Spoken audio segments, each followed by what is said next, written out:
Use us, Father, to convey thy message to thy people. And may it be, Father, that those who are listening and watching will be blessed too.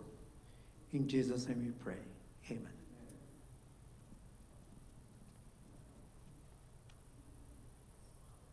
Hello and good afternoon to all of our visitors, our friends who are here watching this discussion, as well as those who are viewing us right on YouTube, the ESDAC or Edinburgh Seventh-day Adventist Church location. And you can find us on YouTube. And if you have friends, you might as well share this channel to your friends on Facebook. And we are broadcasting all throughout the world. We're located here in Edinburgh, Texas, but this broadcast is going to be viewed by everybody all throughout the world. So we welcome those who are viewing us. If there are people viewing us from the Philippines, we'd like to welcome you to this YouTube channel, the Edinburgh Seventh-day Adventist channel. This afternoon, and for those who are viewing us from a different continent, it might be evening. This afternoon, we are going to talk about the amazing human body keeping its utmost efficiency. So in behalf of the Edinburgh Seventh-day Adventist Church Health and Wellness Department, this weekend has been designated as the Health and Wellness emphasis. And we have with us here a group of panelists who are going to, they're professionals by the way, and they're going to be sharing with us a few of the topics that's been assigned. And for our audience, you will be given the opportunity to ask questions, as well as those of our live viewers. If you do have questions, just send your feed through YouTube, and we will try to address questions, and our panelists will be ready to answer a few, if not all, of the questions. So to start with, what I'm going to do is, what we'll do here in the front is, I have a lot of these panelists right here, and I know these are professionals. So I'm going to ask each of you to please or kindly introduce yourself, and I'm going to give you just a minute to introduce yourself to our audience. Then I want to start right at the end, or for ladies first? Ladies first, so I'm going to ask our lady right here to introduce herself, your profession. Give us a minute to let people know about you. Hello, good afternoon. My name is Nancy Aguilera. I'm a registered dietitian as well as a physician assistant. And I do a lot of nutrition for children and obesity and diabetes for children. Hi, good afternoon. My name is Zelda Coligado, and I'm an RN working presently in South Texas College as a nursing instructor. And I'm privileged to go to wellness centers and gain some of my knowledge, thank God that I have the privilege, so that I could share this afternoon. Hello, my name is Walter Valdez. I'm a registered nurse also, and I received my training at Loma Linda University, and our motto for that school fits the topic here, is to make man whole. Good afternoon. My name is Hilaire St. Pierre. I am a respiratory therapist by profession. I have my PhD in public health epidemiology, and currently I am serving as the program chair for a bachelor's program at South Texas College in medical and health services management. And I'm glad to be here this afternoon to share with you all what I know about the laws of health. Hello, my name is Alberto Bergna. I'm a family nurse practitioner I graduated from University of Texas Pan American back in 2010. I've always worked pediatrics, so I've been a pediatric nurse, pediatric intensive care unit, and then in 2016 I graduated as a family nurse practitioner from Walden University, and since then I've been also practicing pediatrics mostly, but I am working at a family clinic, and in 2018 I went to do my first medical mission in Dumaguete, Philippines, and doing Lord's work and to impoverish children over there in the Negros Oriental, and hoping to attend another medical mission in 2021 in the near future. Good afternoon, everybody. We would like to greet our audience around the world. It may not be afternoon, but here in Texas it's afternoon. Others worldwide may be already midnight or maybe early morning to you, but likewise we are greeting all of you among our audience. Just briefly introduce myself. I'm Jerry Tamiyo. My academic background is primarily on physiology, and for my graduate program I did medical genetics and nutritional biochemistry, and also science communication, which is part of my training. And I've been teaching for the past more than 30 years in anatomy and physiology, nutrition and diet therapy as well, and in line with my major area, which is genetics, primarily medical genetics. So I would like to welcome all of you to our panel. This is a health forum. Ladies and gentlemen, I'd like to thank you for introducing yourself. By the way, I'm going to do something that is fun, in as much as it's about health. We have many of you here that speak a certain language or a dialect. Would you kindly be good enough to welcome all of our viewers and our visitors in your own dialect or language? Would that be possible? Yes. All right, let's go start from on my right here. Let's do that. Hola, buenas tardes, bienvenidos a este programa. Aloha. Maghapon. Nous disons tout le monde bienvenue à Capta de Nola après-midi dans le forum. Bueno, y una vez más, en español, bienvenidos todos y espero que disfruten de este programa. I'll do two greetings, Ilocano and Tagalog. Naimbag na daw amin. And for Tagalog, magandang araw or magandang hapon sa inyong lahat. To all our audience, we greet you. Thank you, ladies and gentlemen. So you see, viewers, that not only do we have professionals in front of us, we do also have a variety of nationals from different countries. So we hope that you feel part of this discussion, and please once again share this with your friends, send it to Facebook, YouTube, or send them an email or a text so they can also be involved in this. So now I come to the first question, and so what we're going to do is, because there's 6 of you or us that are here, and so you're given a minute just to respond to the question, so we can have ample time to move on to the next question. All right? So the first question is that what are some amazing facts about the body system?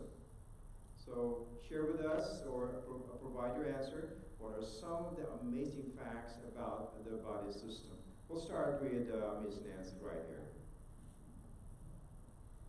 I think that since my background is in nutrition, I think that we eat with our eyes, right? Like we see all this food, and it's amazing what the eye does to our appetite, right? When we see something colorful, when we see something really decorated and well presented, we get hungrier.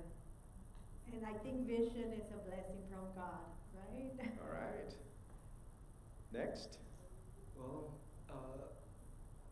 emphasis is on exercise, so the body can go through a lot through exercise to enhance the performance of the body.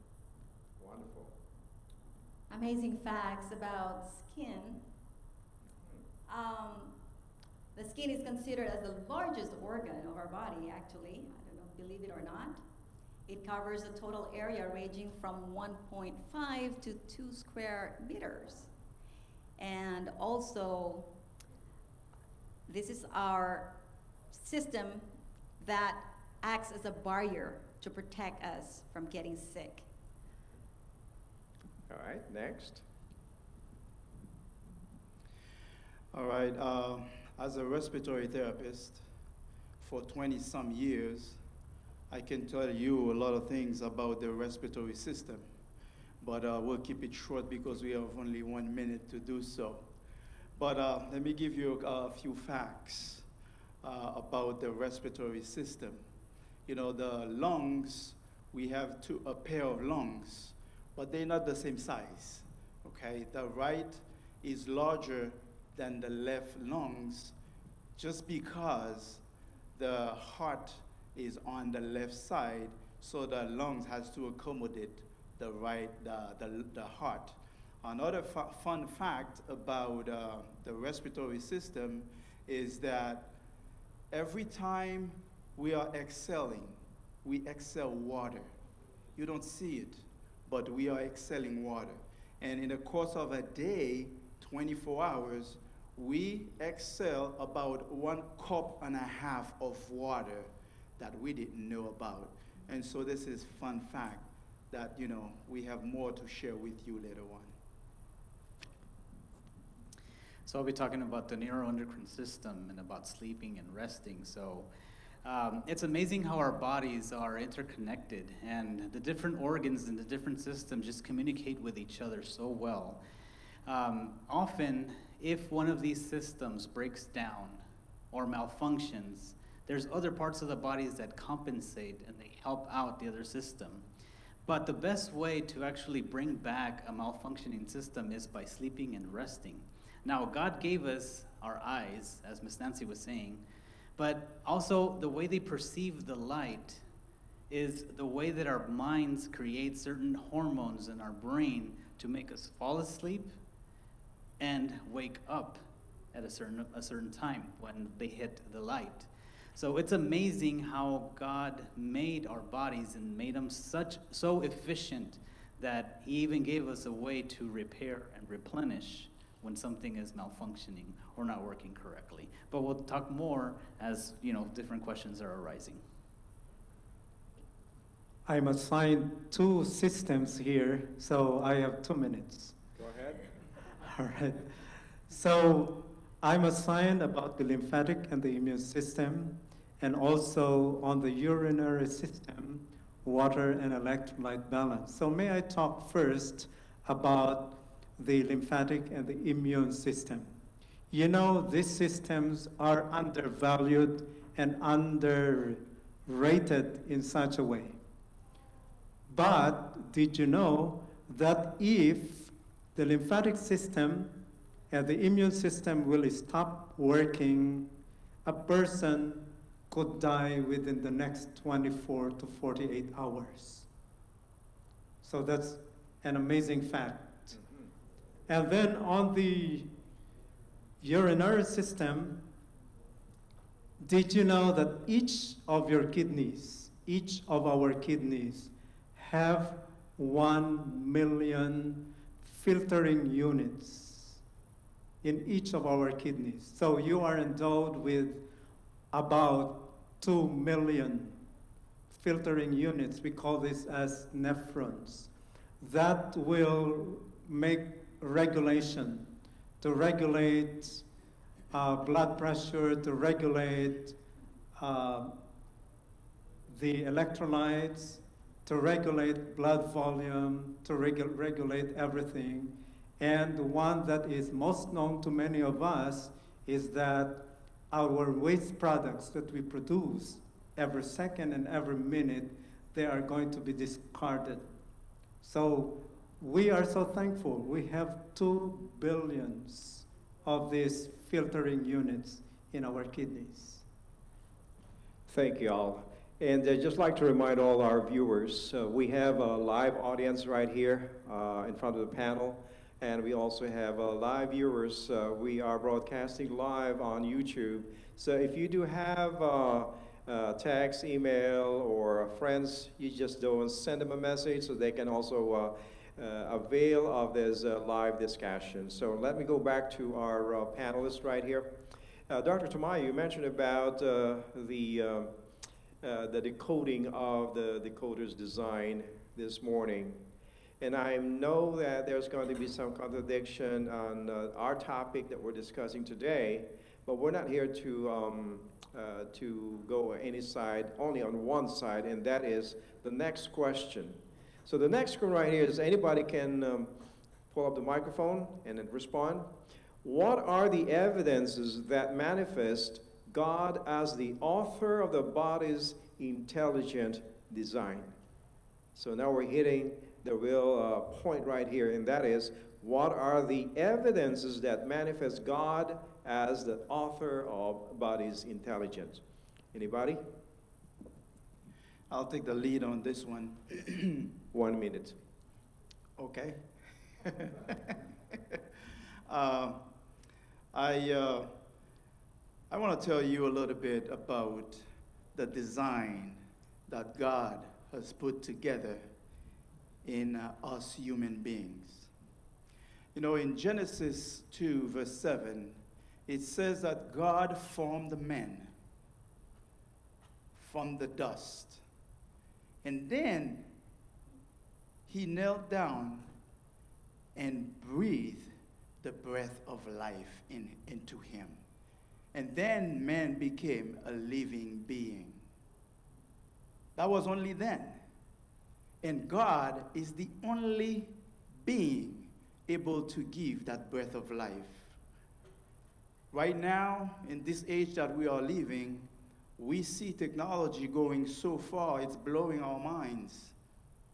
But one thing that we do know, they cannot give life to anybody. Amen. God is our maker, our creator. And he created us for a purpose. And the design that he has put in us, no robots can mimic that. No man can do any machine that can mimic the machinery that the human being has in it. I mean, the respiratory system alone tells you how sophisticated we are. When you take a breath, okay, when we inhale oxygen. Okay, oxygen is in the air, but the air only has 21% of it, of oxygen.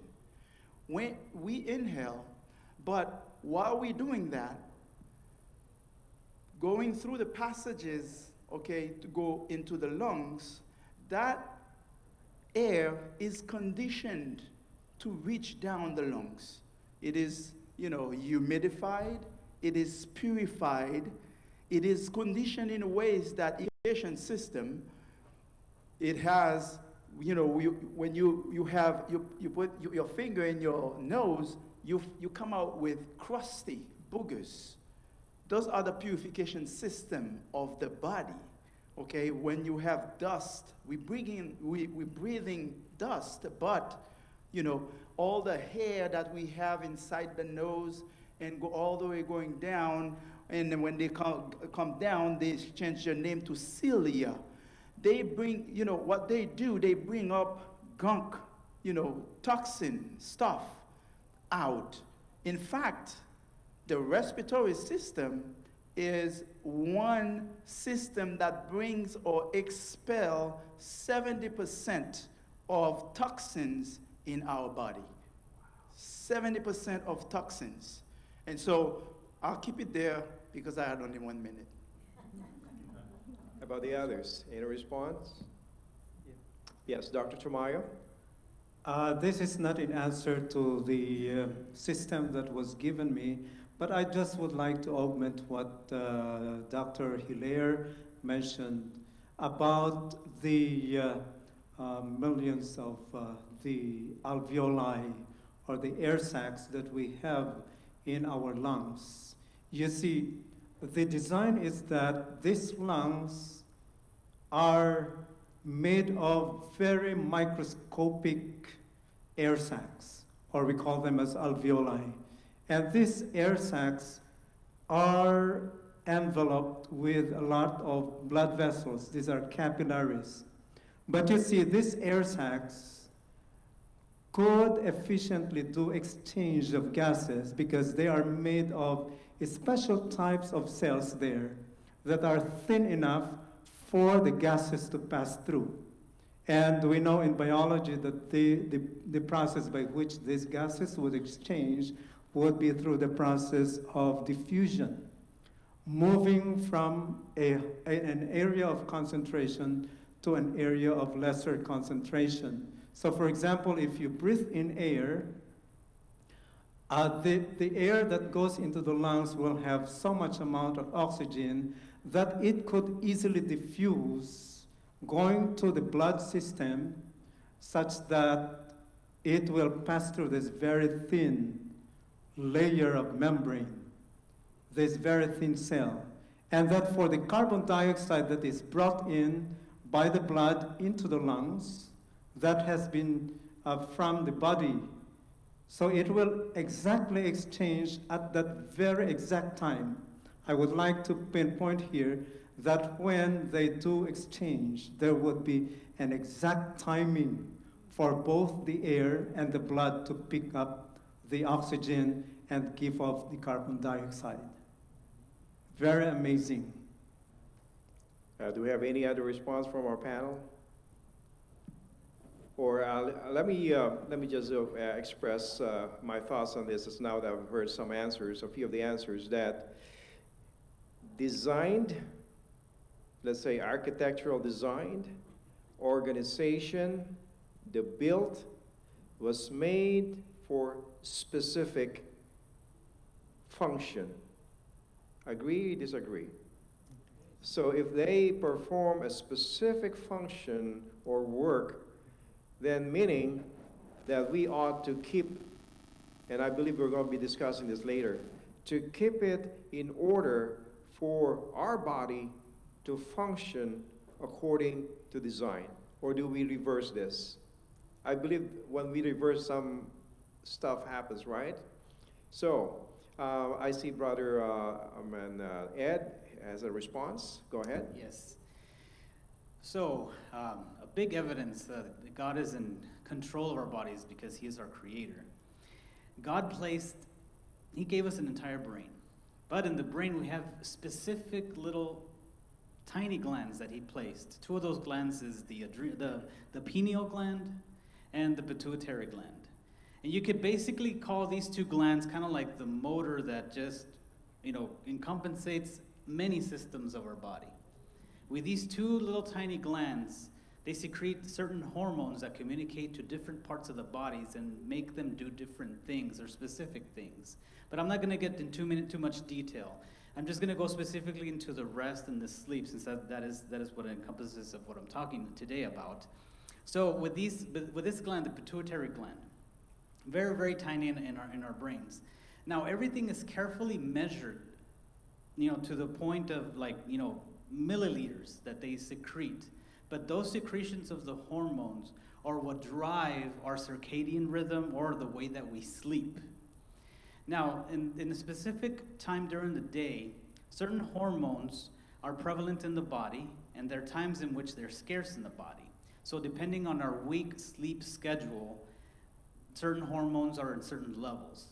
Now, it is so specific that we have two of them. They're secreted by the pineal gland, which are called melatonin and serotonin.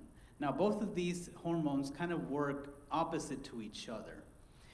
When we're about to go to sleep, when our eyes perceive the light that it's getting towards dusk time, and we're about to go to sleep, the pineal gland knows to release melatonin into our bloodstream, and that prepares our bodies to shut down slowly, slowly, slowly, and it slows down metabolism, it slows down the heart rate, it slows down our respiratory rate, it slows down different parts of the body. And then that's what gets you to go to bed and you fall asleep. Whenever our eyes perceive the light or the sunlight in the morning, then that pineal gland, ceases from releasing melatonin and starts releasing serotonin, which is the other hormone. Now that serotonin is what gives you the wake up. Then you start smelling, you start seeing, and you're like, okay, brand new day, feeling good and energized. So these two hormones from that one specific tiny little gland, although they work opposite to each other, it just shows us how God made us so perfect. Without these two hormones, we would never know when to go to bed or when to wake up. So sleep and rest are essential to keep our body functioning to its maximum efficiency. All right. So once again, I'd like to mention about the different topics that each panelist here are assigned.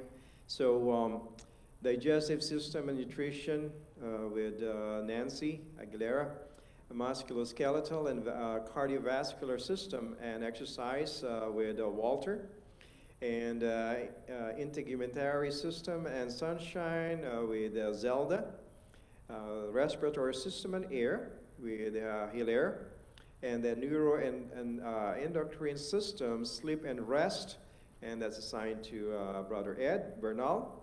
And Jerry, you have two, right? Urinary system, body fluids, electrolytes, and the immune system, total health and well-being.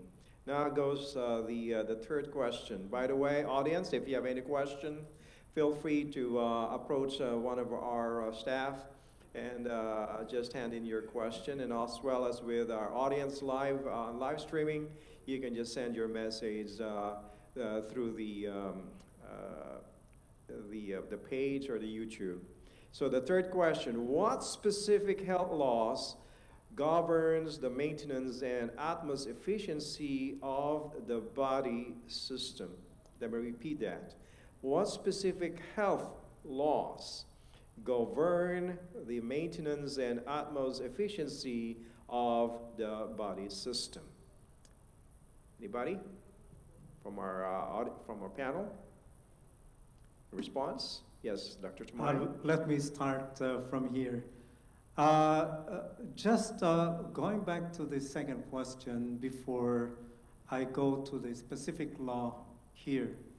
First, I would like you to imagine about the filtering system in our bodies, the kidneys. So we have, I mentioned to you about those nephrons that you find in each of the kidneys. If you imagine the nephron, it's made of structures that were put together by God in order to filter the toxins, filter out the toxins, but then it brings back some of this water. So here, you imagine that when the blood enters into the kidneys, there would be smaller and smaller blood vessels, and that it would enter into this very specific nephrons. So there is a capillary that brings in the blood into the nephron, okay? We call this as glomerulus, so a tuft of capillaries inside, and that they would push into the cup-shaped part of the nephron, and then it will push it in those that are toxic to the body. But along with this, since these are just basically dissolved in water, there will be some water that would go with it. But then the body would try to retrieve the water and excrete those waste products, those toxins. So as they are excreted, the body will also reclaim the water, and there are those that may still be needed by the body, they would be reclaimed. So then one very specific law that we are going to interject here is that we need to replace the water that we bring out. Although the body has a very specific system of returning the water back to our system, to the blood system, we need to drink plenty of water. So it may go between, it depends on your activities for the day. It may go from 7 to 12 glasses of water. So that's very specific. So that even if the body returns it, then there should be a way by which these toxic substances should be discarded from the body, and even some of these excesses. Now here on the lymphatic system, Ed mentioned about sleep. You see, there are different levels by which the body would be able to do away with those that would attack the body. So generally, the lymphatic and the immune system would work together. In fact, the very specific residence of the immune system is in the lymphatic system. But then there is what we call a non-specific way by which the body will be able to be protected from invaders from the external environment. For example, pathogenic organisms, microorganisms. We are endowed with the skin. So this is our first line of defense, the skin, which is our first line of defense. And then we have membranes inside the body that will also protect us from those. Now, very specifically, you would see in the design that those that may gain entry into the body in spite of this skin, the mucosae, and those membranes that would protect us from invasion of microorganisms, these microorganisms that may pose any attack against our cells, there are very specific cells that have been designated by the designer of life to take care of them on a very specific way. So from a non-specific general way to very specific ways. So then one important law of health that we have to put here is that in order for our bodies to be able to would be for us to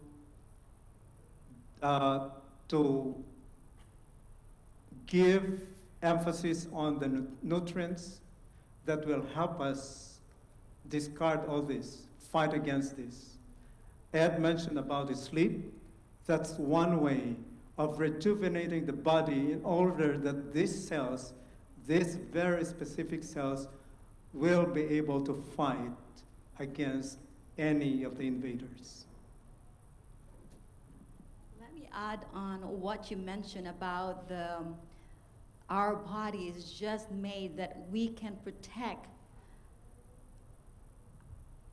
against infection, against microorganisms that we are being attacked in the polluted world we're living in. The skin, it has some chemical, it has some hormone that we need the sunlight to be able to have that protection that will kill whatever organisms that we are at contact with. And it's amazing that God provided us what we need. The sunlight, we need to be exposed in the sun to be able to have our body produce that vitamin D, to be able to help our bones to be strong, to bring the calcium to the bones. It just amazed me how everything is put together, that if we don't follow the laws of health, if we miss having that sunlight, we are deficient on our vitamin D. So it is wonderful that God created us and He knows what we need. So it's free. And all we need is to grab that and recognize that how important it is that our body can work better and our immune system will be boosted up, that we could fight all whatever pollution that we are in. So I just want to thank God for that. To complement everybody's comments on the health laws, exercise, I think, is the major one. Because it's nutrition. well, it incorporates everything that everybody said. Because for everything in the body to function, you need to have action. Just like our faith with God, we need action with faith. And you need energy, right? Okay, so all of these comments and all of these the functions of the body that we have and that God created us so perfectly. One of the things that he gave us to eat is fruit and vegetables, right?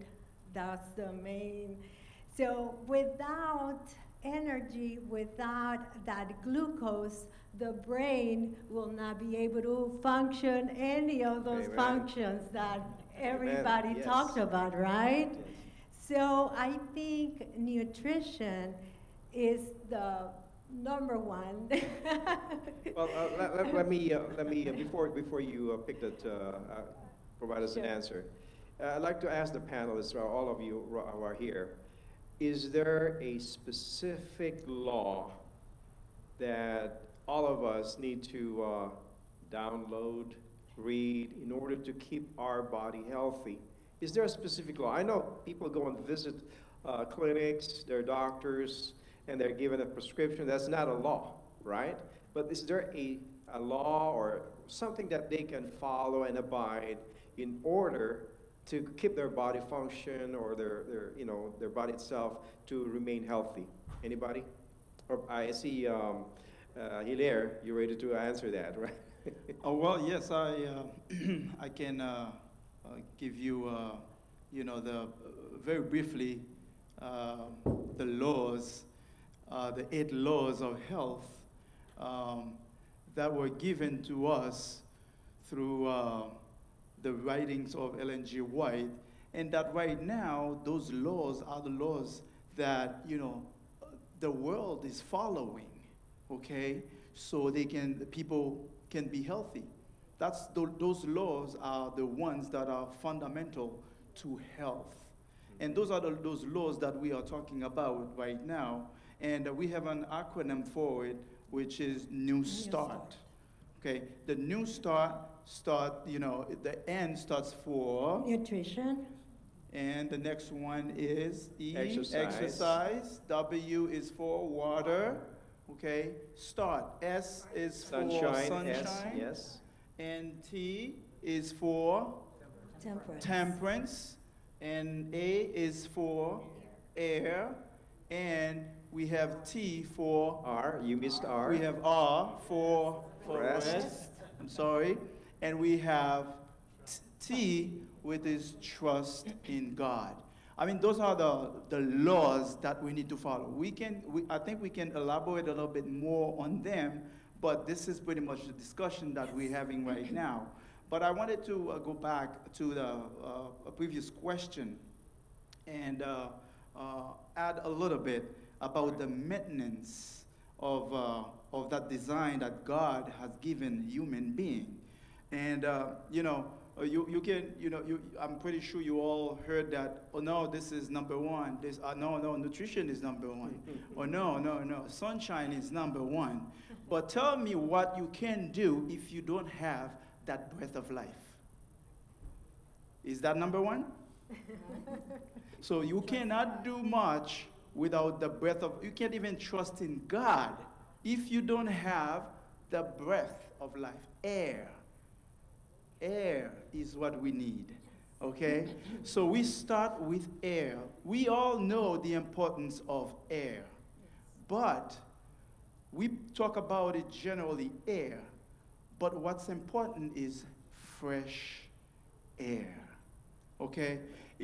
I was mind blown when I found out, when I was doing my research for my dissertation, that oxygen that we have right now at 21% in the air was 40% in the beginning.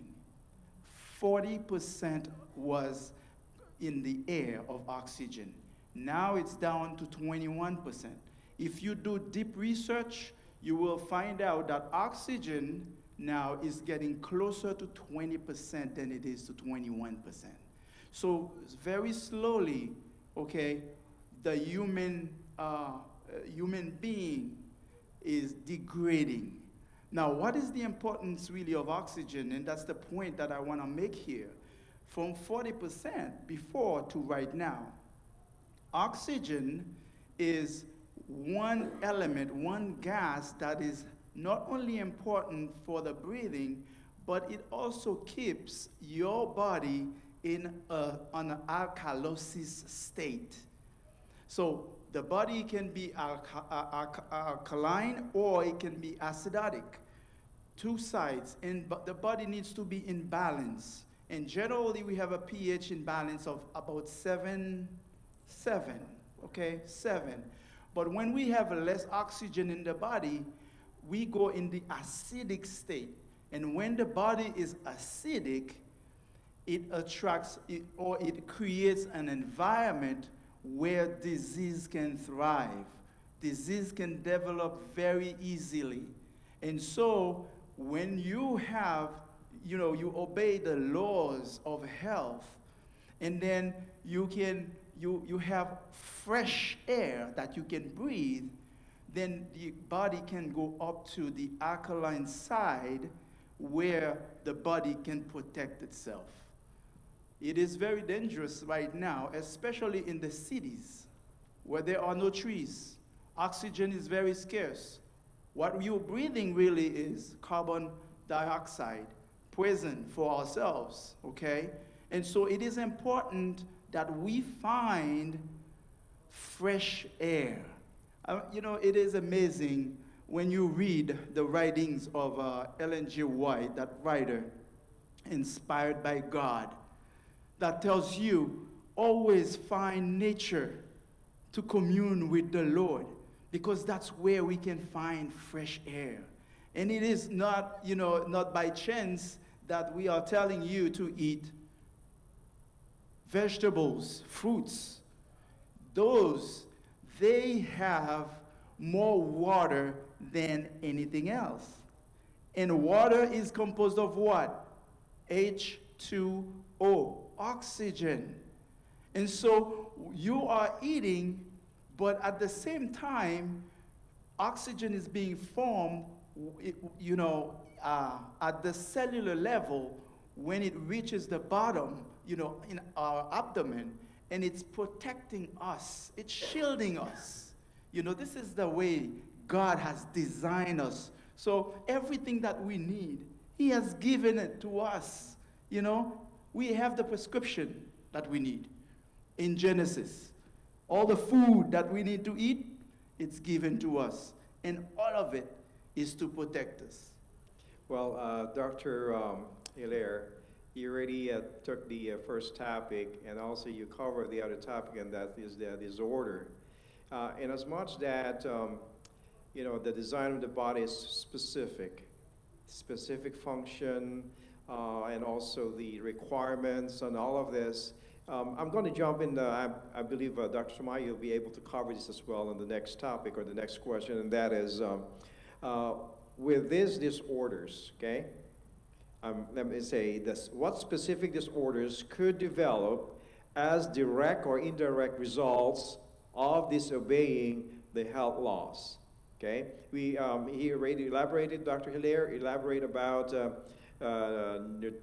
New Start, right? If we follow New Start, and that will allow our body to function, do its work, efficiently.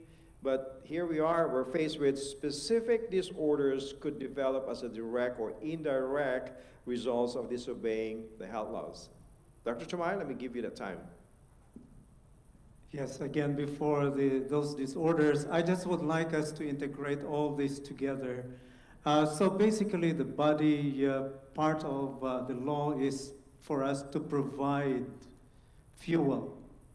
All right, so the first thing that we think about in maintaining the body would be the fuel. So imagine that we have all these foods put into our bodies. They are supposed to provide us fuel, which means that these ones have potential energy where the body could derive its usable energy. We call this as ATP, or adenosine triphosphate, at the molecular level. So then you imagine that you eat the food, and then it goes through the digestive system. It's going to be made into simple forms that the body would absorb. And then after that, it absorbs it, it brings it to the cardiovascular system, to the blood system, and the blood system will bring in to the different cells of the body. But then if we say fuel, we are not just speaking about carbohydrates, lipids, or proteins, but we also speak about these micronutrients, the vitamins and the minerals that are packaged in the food that we eat. Now, if the body gets in, for example, glucose, which is the foremost, the number one that would fuel the cells. Now here, Dr. Hilaire was saying that without oxygen, nothing will happen. Without nutrition, nothing will happen as well. And that, you see, there are two important requirements for the body to make ATP. First is the fuel, which is your glucose primarily. And then the second, to complete the process of producing this ATP, there should be an oxygen that is waiting there to complete the process. If oxygen may be deficient, you see, the body, the cells may still produce ATP, but yet they produce it very inefficiently, very inefficient.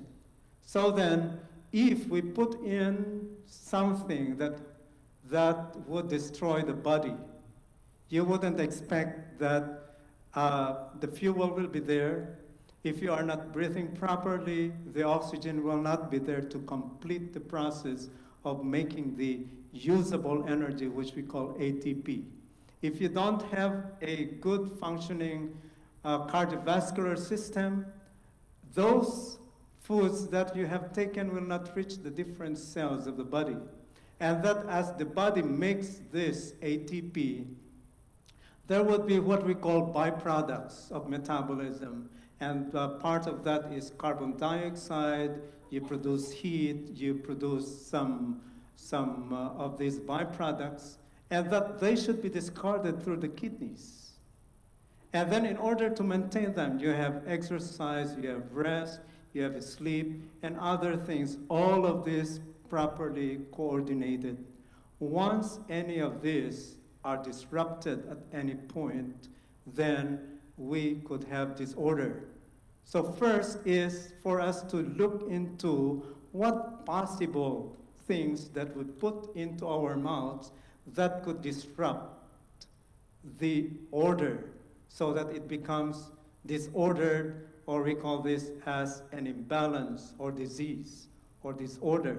So here in my, the thing that I have here, there are just a lot of these disorders in the lymphatic system. So you have lymphedema and so on, Hodgkin's disease, and a lot of this.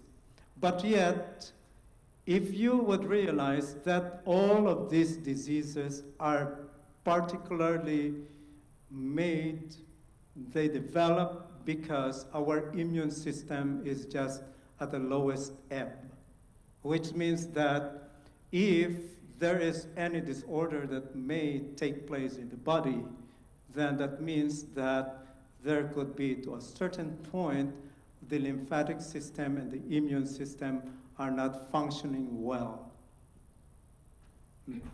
On that note, let's take, for instance, this example right here.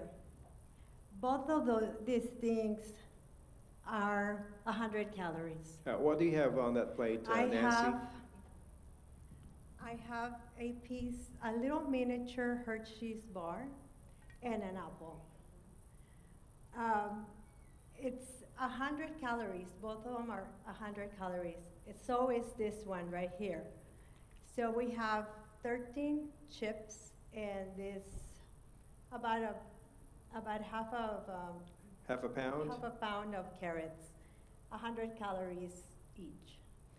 We have a fourth of a donut and this much grapes. So we have choices, right? And all of these diseases are preventable if we make the right choices on our nutrition, right? Mm-hmm. So if we don't obey the law, all of our systems will start malfunctioning.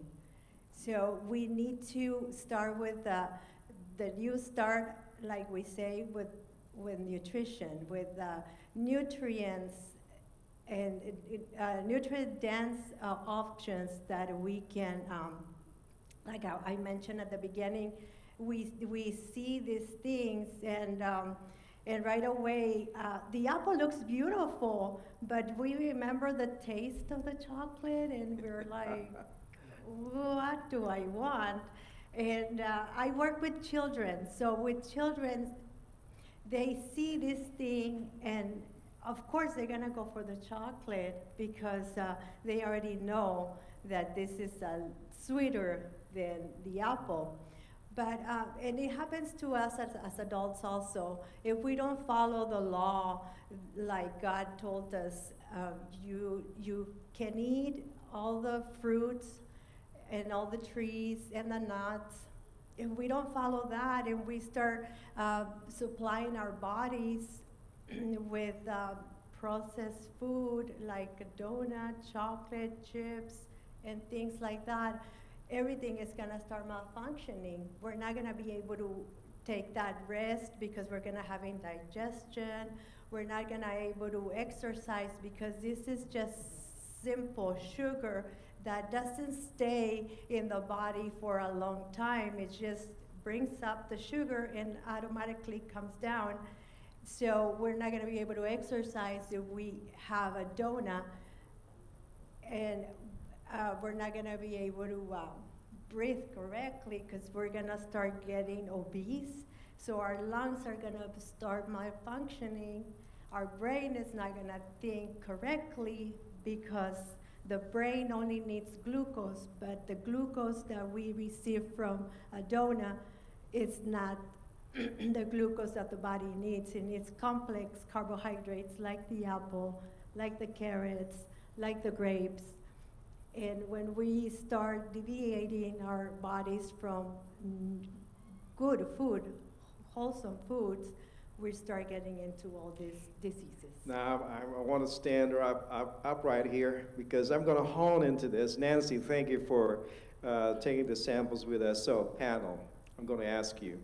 Just give me a good answer, if not a good answer, an answer that somehow can weigh. It's a matter of choice, correct? So, we got two items here are food. One is, it's a Hershey chocolate, and then we have an apple. So, panel, or the panelist here, what will be the effect based on the assignment given to you all? What will be the effect of choosing this or choosing this? Like, for example, your sleep, okay, for the lungs. And for the rest of you that were assigned to y'all, give me a short answer to a response to this. Yeah, so choosing the candy bar or the apple, like Miss Nancy was saying, it's all about the choice. I mean, they're both the same caloric intake. However, the way that the body processes it is completely different, and the effects of it are completely different.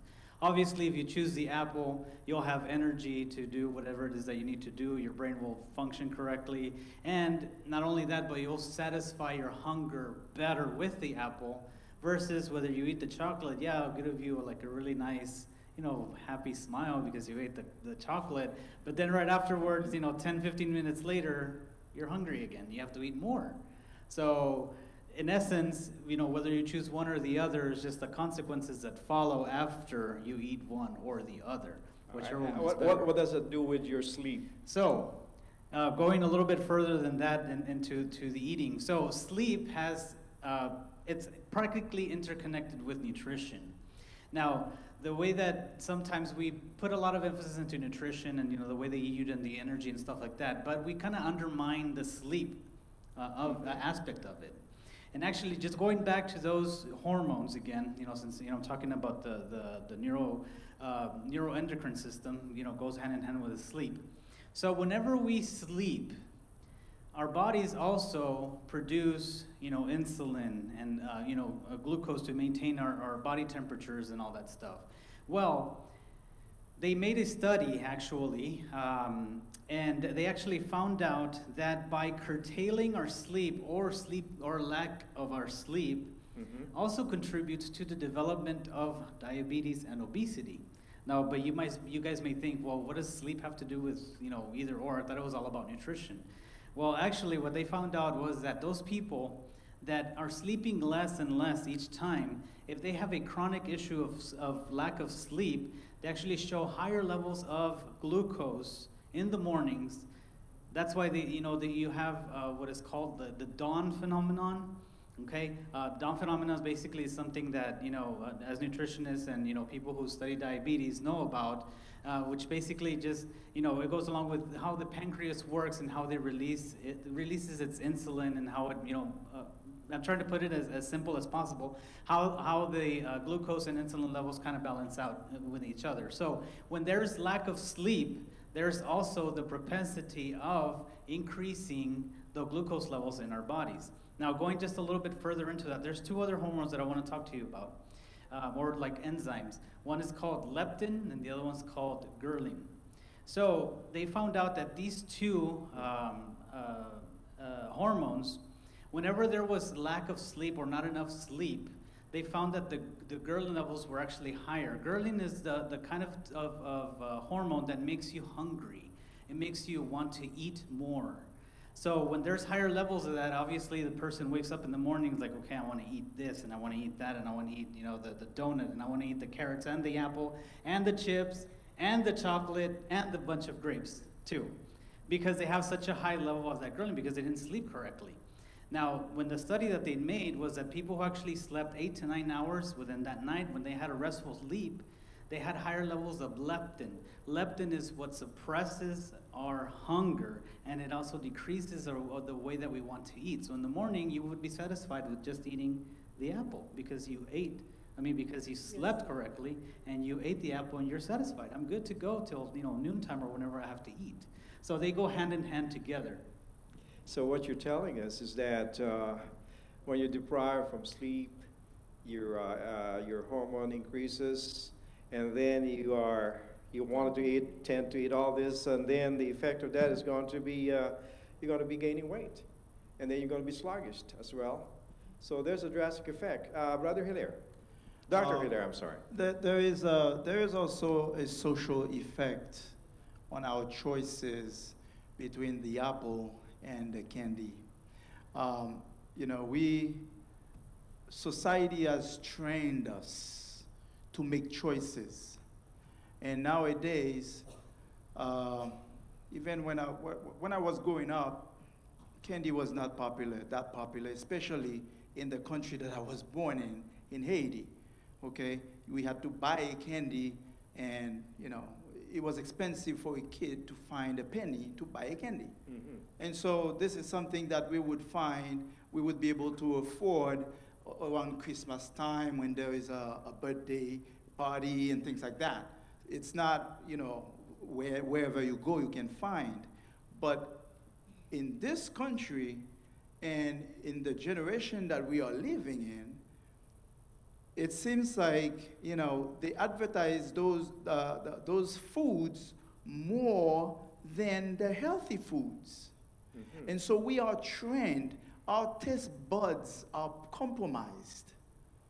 And so we need to individually, or, you know, each family intentionally design a plan to stay away and keep our kids away from sweets, because sugar is one of our worst enemies.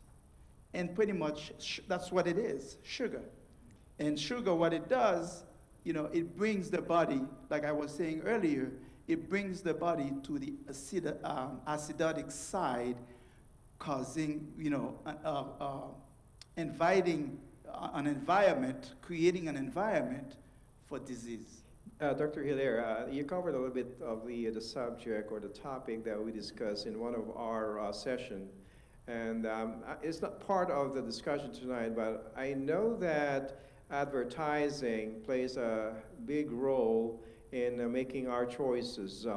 And it was discussed also before about the color, the way they present this. So what you just mentioned indicated to us is that our choices can be driven by all of these techniques, strategies. So then you also mentioned about New Start. So it sounds and it looks like that we are exposed to this kind of environment, and yet it talks about New Start, that we need to be healthy, eat healthy food, our choice and our selection. When it gets into the color, there's also the color, right? And also another color right here. So we have a choice. But anyways, the question before you ask this Dr. Tamiyo, because I know you're going to be answering this part as well. Here's the question. With these disorders, we talked about, you know, having these disorders. What are some specific natural ways to reverse? I believe we already touched a little bit of it already.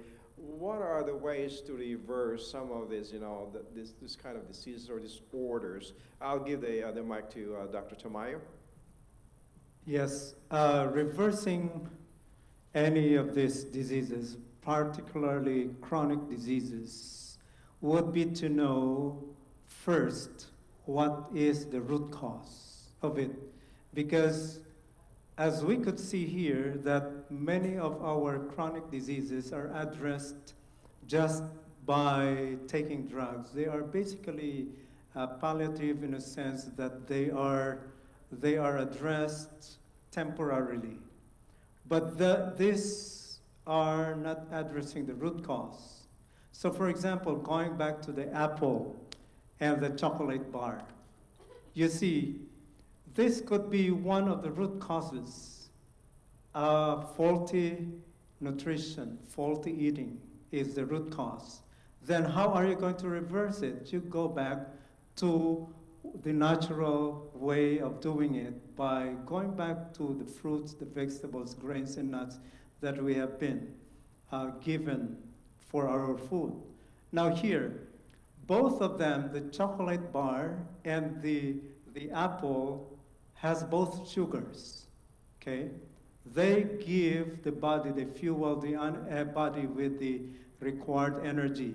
But yet, if you are going to see the chocolate bar, okay, they may have the same amount of sugars, they may have the same amount of calories, kilocaloric values, but yet, if you look at the chocolate bar, it's primarily sugar, okay? Now, ask me, do you find vitamin C in the chocolate bar?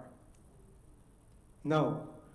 Practically, there are no micronutrients. You don't have vitamin C, which is foremost as the one that puts back our immune system in good shape. Okay? Now, the thing is, if you eat that, it will cause the body to react completely different from how the body reacts to what the apple would do. Both of them are sugars. Both of them are going to be absorbed into the bloodstream. But yet with a chocolate bar, you would see here that it will be flooded very quickly into the bloodstream. And thus what the body would do is to put in a lot of insulin as well in order to take care of that high level of sugar instantly. Now compare that to the apple, right? The apple has also the same amount of sugar, but if you eat it, enjoy it, there are fibers there, there are vitamins and minerals that are packaged within the apple that the body would use.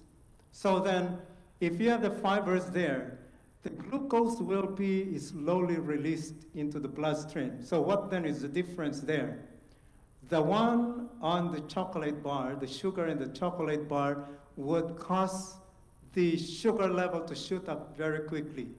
But then the sugar in the apple would cause the body to take it only slowly in a matter of time, so that the flooding of the insulin from the pancreas will not also be abrupt. That means that the body will be able to use it very well distributed through the time. You see, the small intestines wherein bulk of digestion will take place and the bulk of absorption will take place. You see, if you are going to measure the small intestines in length, if the person dies and those organs will relax, if you measure it, it will be measured up to about 23 feet long, and that long. Now, with the chocolate bar, it will take only a small portion of the small intestines. It will then be absorbed very quickly. But then for the apple, it will take time to travel through the small intestines and it slowly release the sugar into the bloodstream. So what is the implication here? Now going back to my topic of the immune system, you see, the large amount of sugar that would be flooded into the bloodstream would knock out literally the white blood cells, which we say they are soldiers of the body. And they are the key stars, the key players in the immune system. Once you knock out these white blood cells, because of the too much sugar that is flooded very quickly into the blood, then some of them will die, some of them may survive, and the other components of the blood would crumple together. They come together and they try to hide away. They try to hide away from the too much amount of sugar that is flooded into the bloodstream. Now, going back to the apple, right? So if the sugar level is just enough to go and feed into the cells of the body, then this would bring you to a just normal level, so that when you have that, the white blood cells will not be knocked out. You will have a distribution of the energy all throughout the day and all throughout the hours where you are working. Right, Walter? Yes, I have a good example of what Nancy was sharing with us about nutrition is in athletes.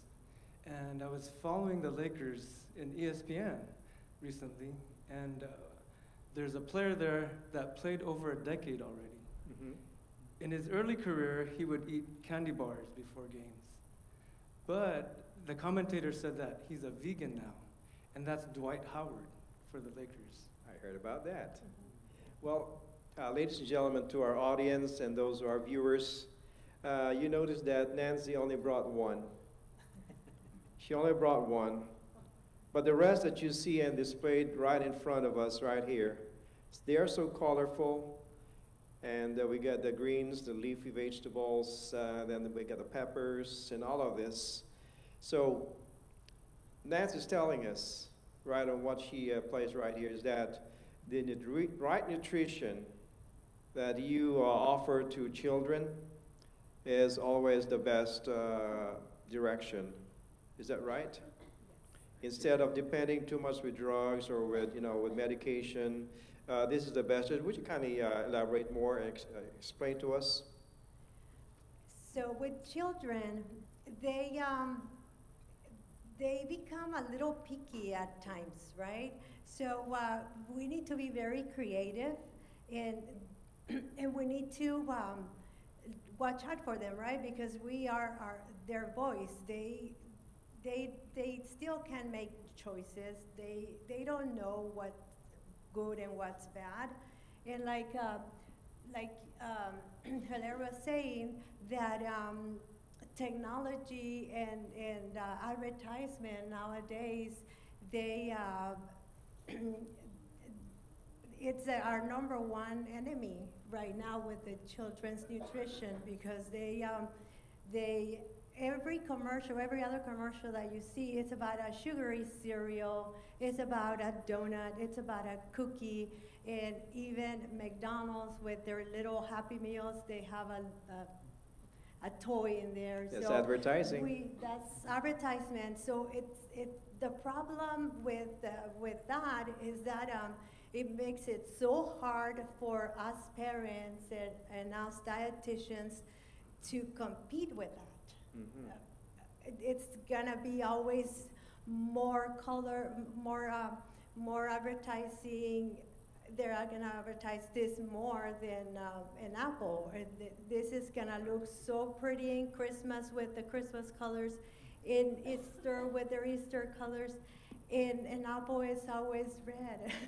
It doesn't change anything. So we have to be very creative, and I always have to bring examples so that we can see and we can show them, because this is it's like a shock to you. Like, okay, you can have potato chips, but you can only have 12 or 11 according to their size. But you can have a lot of carrots, but you show them, and they're still gonna be wanting to have the chips, right? So we need to be a little bit more creative and start being a little bit more smarter than these commercials. So I like to do a lot of shakes where you can put some broccoli or some spinach in there, so the kids don't see it, and maybe put a little bit of colorful fruit, so that way we can put our nutrient-dense food, so that way we can provide a good nutrition for our kids. I see you pulled a microphone, Brother Ed. Yes, yes. Just adding to what Nancy was saying about children. I also work with children, and a lot of the times, yes, we have to be very creative with the food, and technology really, should be something that kind of helps us, for the children to learn and stuff like that. But sometimes technology works against us. Going back to the sleep, most of us have technology at home, especially laptop computers, cell phones, tablets, and they actually made a study with children. These devices, electronic devices, emit something called blue light. And remember, I don't know if you remember in the beginning, I was telling you about how our eyes perceive the light, and how our brains are taught, or the way that God made our brain was that when it sees light, it releases a certain hormone, and when it's dark, it releases the other hormone. Well, they actually found in the study that with the emission of blue light, especially in children, it inhibits the brain from completely secreting melatonin, which is that one hormone that we need to make us go to sleep. So with children not sleeping the way they're supposed to sleep, that also contributes to diabetes, childhood obesity, childhood hypertension, childhood diseases that 60 years ago, they were not existent in children because there was no technology like this. However, now there's technology like this, and now they exist because children are not sleeping how they're supposed to be sleeping. So along with faulty nutrition with chips and donuts and chocolate, along with that insomnia or childhood insomnia by not sleeping correctly, then that's why you have all these issues of childhood obesity and childhood diabetes. All right, Brother Hilaire, Dr. Hilaire. A simple example, real life, is water, for example. Water is, one of the most nutritious drink that was given to us. But nowadays, our kids, sadly, a big number, you give them a cup of water, they taste it and they like, yuck, because it's water. Yeah, it doesn't have any taste. Okay? No taste whatsoever. Yeah. The reason is some kids, they only drink juice, milk, or sweet stuff. They don't drink water. They're not used to it. And so we have to be intentional about it so we can introduce them to water. In my house, we stopped buying juices for a good 5 years. Wow. Especially those, sugary Yes. juices, okay? We stopped buying them. We only have water. Wonderful. The kids, they start, in the beginning, yeah, it's yuck, but as they go, they have nothing else to drink. When they're thirsty, they have to go with water. They drink water so much now that my daughter, she's 14 years old. If you give her water and juice, she is undecisive, and most of the time she'll go for water. If she doesn't like the juice. The kind of juice, like the sugary ones. Yes. She'll go for water. But she will go for water more than juice now. And we still, at home, we still keep, we buy juice every now and then because, we know the juice, 100% fruit juice, they are good also for the body. So it's important that we understand and that we know and that we keep it in mind.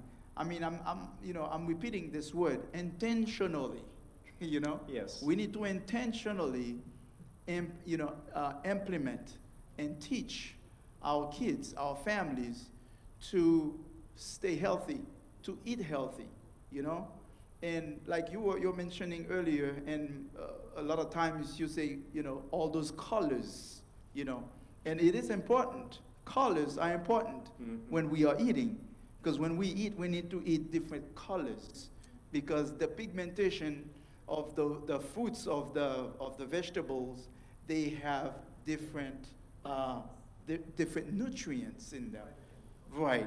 Things that the body needs to stay strong. And the stronger the body is, the purer we can keep it for our Lord, the better we can stay connected with the Lord.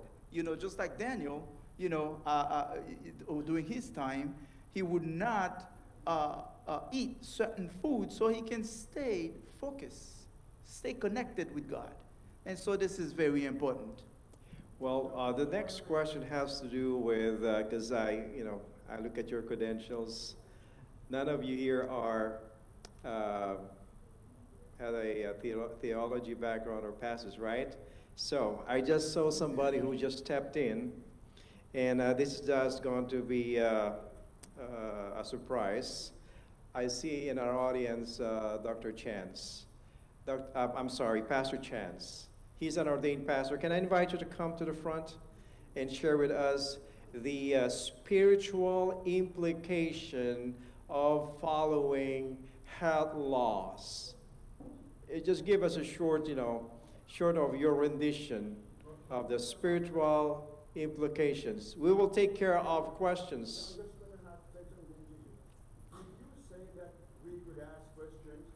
We will take care of that in the 30 minutes. We're almost there. What you are saying to us, what the time is saying to us, is so important. Yes, it is. By the time you get to the question, we're going to forget.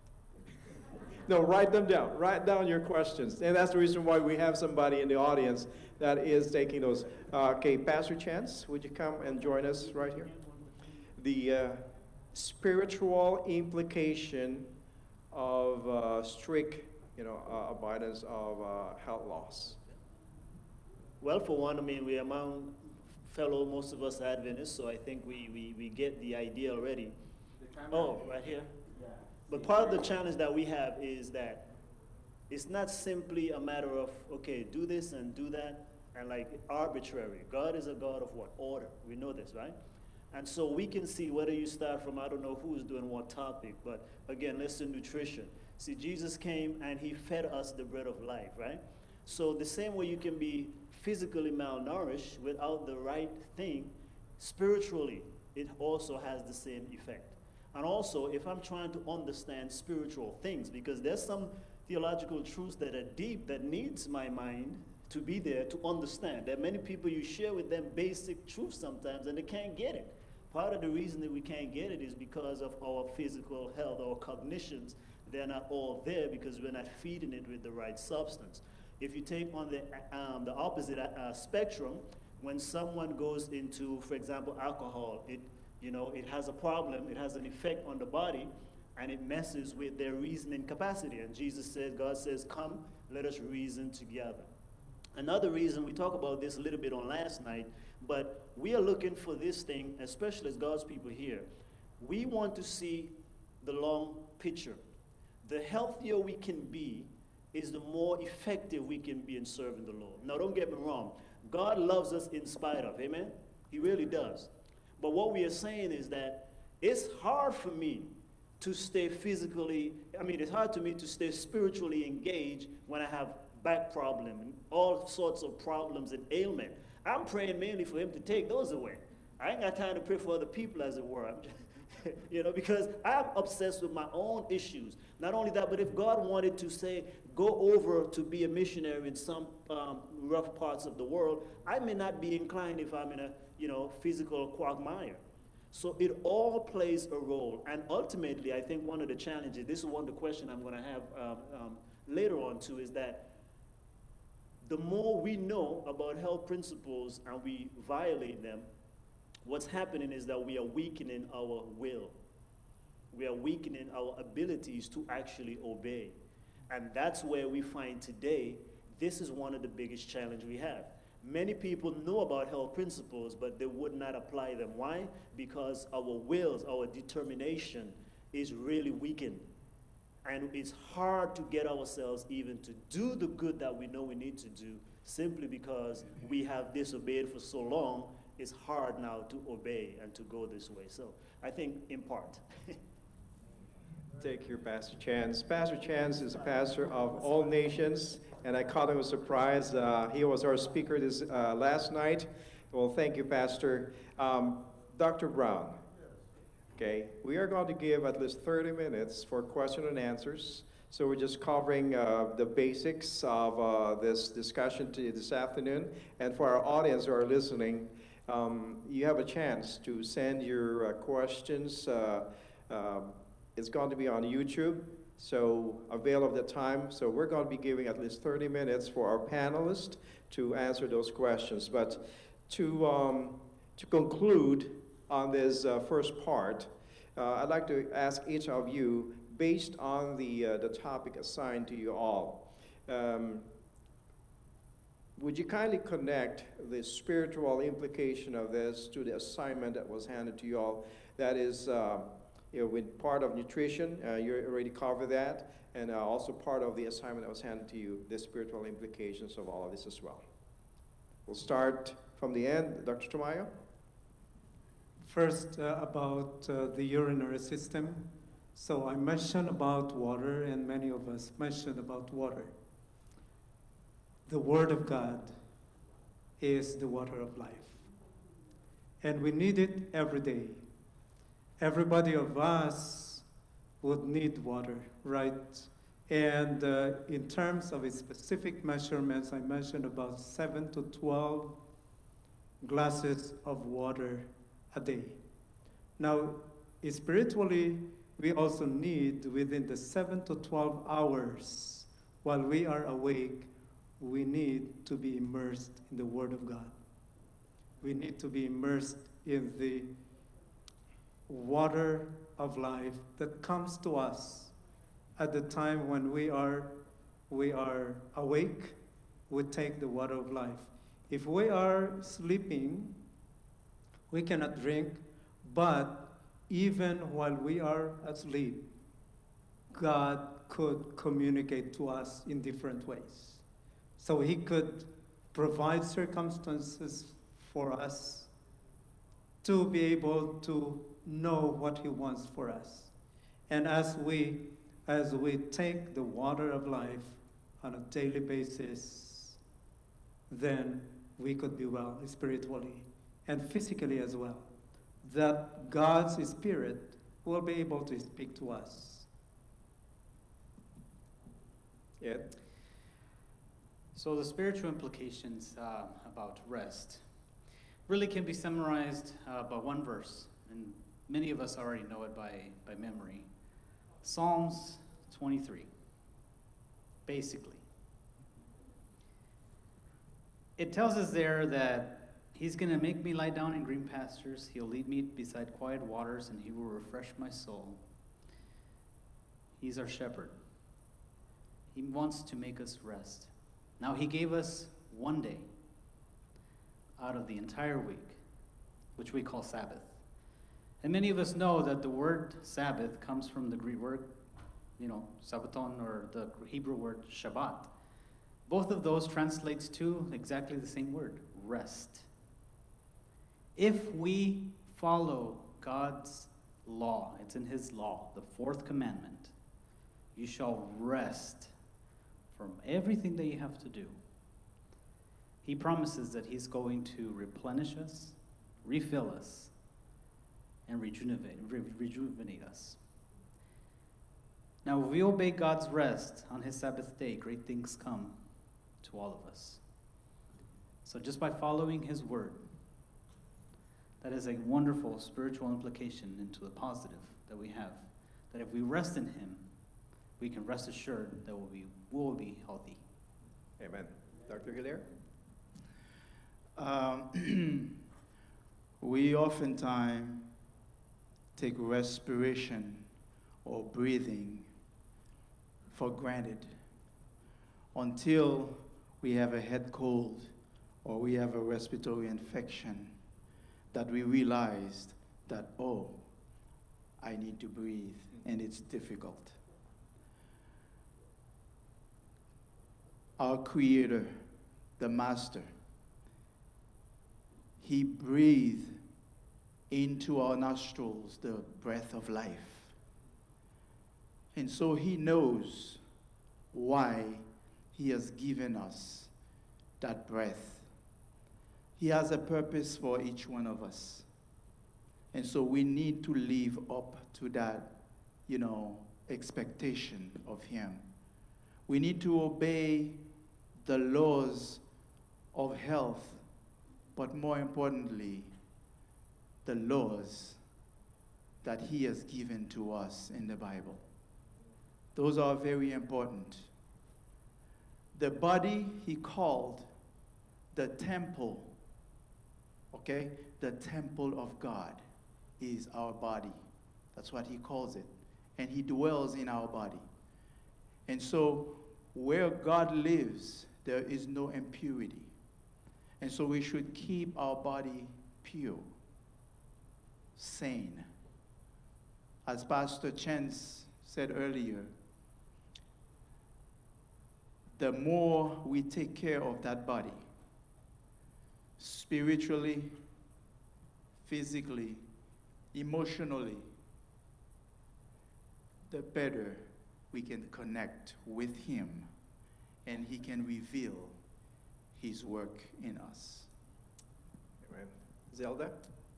Yes, there is a text in the Bible, Malachi 4:2. Let me read. But unto you that fear my name shall the Son of Righteousness arise with healing in his wings. Jesus is the Son of Righteousness. If we have that sunlight daily, in equality, we have Jesus.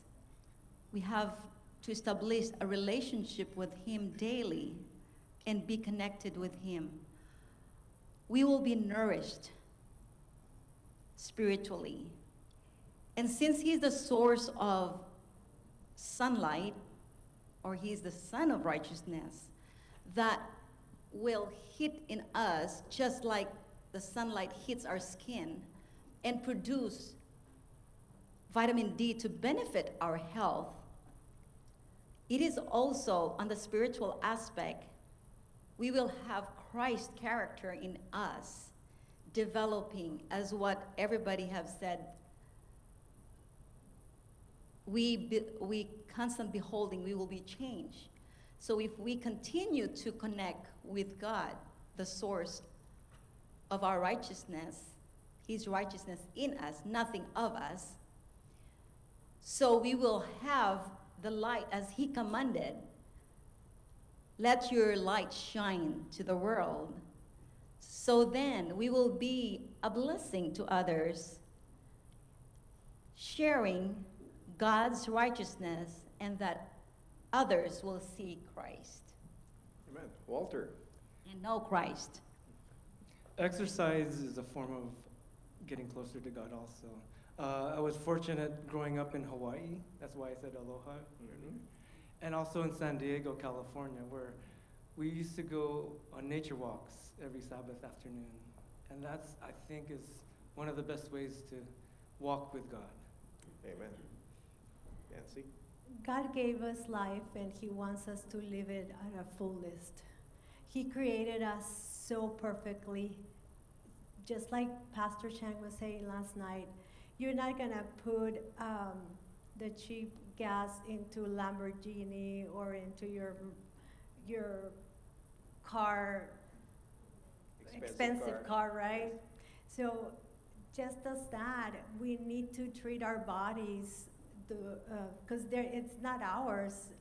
God created us so perfectly, so we need to nourish our bodies with wholesome food, with good food, so that we can live this life that He gave us to the fullest.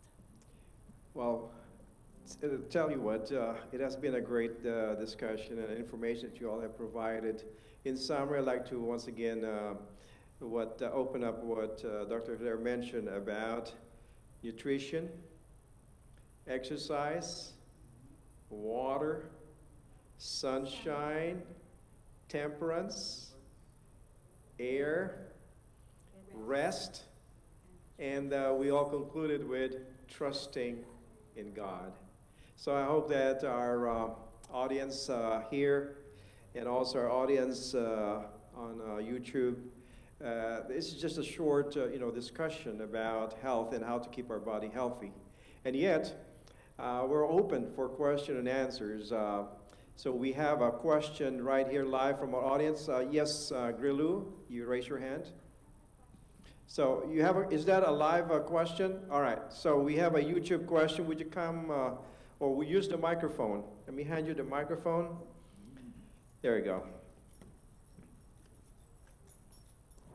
Okay, this question is from Hilda Ortiz.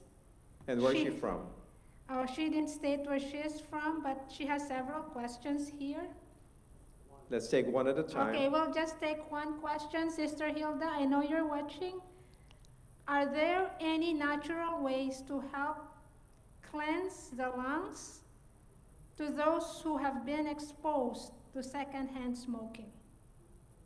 All right, so we have here our panelist talks about the lungs. Is there a way to cleanse? Yeah, just leave the mic right here. Hilaire, Dr. Hilaire, would you like to take it?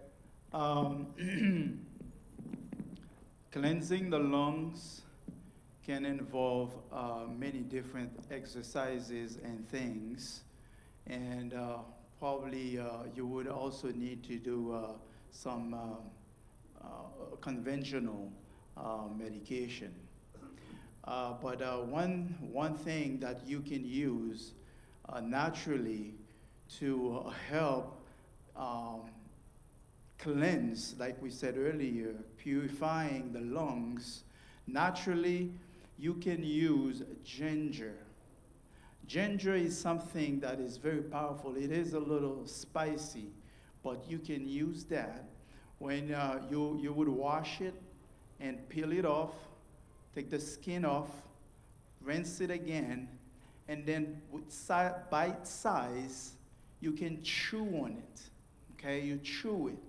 Chew, of course, the juice itself and the spice inside, it's gonna go down to your lungs. It make it hot. It's just like, drinking ginger tea, but it's more powerful when you chew on it, you eat it. That's one natural way that you can help with an infection, respiratory infection in the lungs. And, also, not only in the lungs, but in the respiratory system, the trachea going down all the way, that will open up the airway for you so you can breathe better. And there are some respiratory exercises that you can do because with any infection or respiratory disease, you have one underlying symptom that is shortness of breath. Okay, when you have shortness of breath, you can use deep breathing exercise. And the way you do that, you would lie down on your back, okay, with your hands over your abdomen, so you can feel your abdomen rising up and down when you take the breaths. So slowly you take you take a breath in, and you will feel your hands moving up as you take a deep breath in, and then slowly you exhale all the way out the air that you have in your lungs at the point where you can feel your abdomen, squeezing in. That's when you are really exhaling all the air that you have in your lungs, and then you exhale again. You do this for 5-10 minutes. If you can do it for every 2 hours, if you have time, you can do it every hour. And in the meantime, doing those exercises, you are doing tea, or the ginger tea, or chewing on that ginger, and that you can do that for a good week, and that should not have any side effect on your health.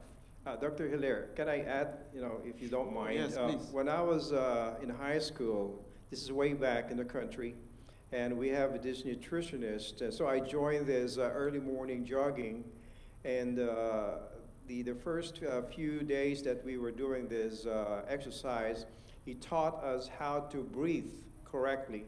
The reason is because the city is polluted, or you might be exposed, so she taught us how to breathe correctly. That is, to inhale, and then inhale really deep, and then push your lower tummy or your diaphragm to exhale, which is basically what you just shared with us, to exhale. So you do it several times. And the other thing was that to get fresh air was to go right on the beach area, so then you can replenish whatever air that you've been breathing with fresher air. And the other thing that she also pointed out is that before you do your exercise, you drink a glass of like a lemonade. That is your cleansing. So you're cleansing your body. And in fact, this instruction that she provided was for those who are also smokers. So the body can be neutralized, so be cleansed, and plus you're getting fresh air, and that will deprive you from getting exposed or be smoking to continue to smoke. Right. Yes. A secondhand smoke can be treated the same way as it is for first-hand smoke, because it can cause what is called emphysema. And emphysema is one of the diseases that you find in a chronic obstructive pulmonary disease. There's this big umbrella of respiratory diseases that you can have. And so emphysema when you have it, you know, the lungs, they can become stiff, and it's very difficult for you to breathe in and out and deeply. And so, in that sense, you can do another exercise that is the pursed lip breathing. So the pursed lip breathing is an exercise so you can that can help you exercise the lungs so you can go to expand your lungs. And the way you do that is basically sitting the way I'm sitting right now. I'm sitting upright with my shoulders relaxed, okay?